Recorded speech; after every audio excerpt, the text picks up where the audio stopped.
உணவே மருந்துன்னு சொன்னாங்க பெரியவங்க, மருந்தே உணவாகும் காலம் வர போகுதுங்க.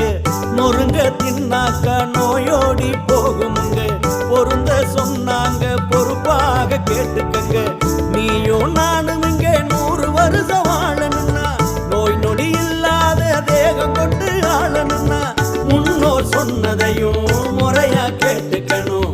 முதன்மை தேகம்னு தலையில போட்டுக்கணும். பாட்டி வைத்தியமும் நாட்டு சமையலும் நாக்க உற வைக்கும் வீட்டு கைமணம்.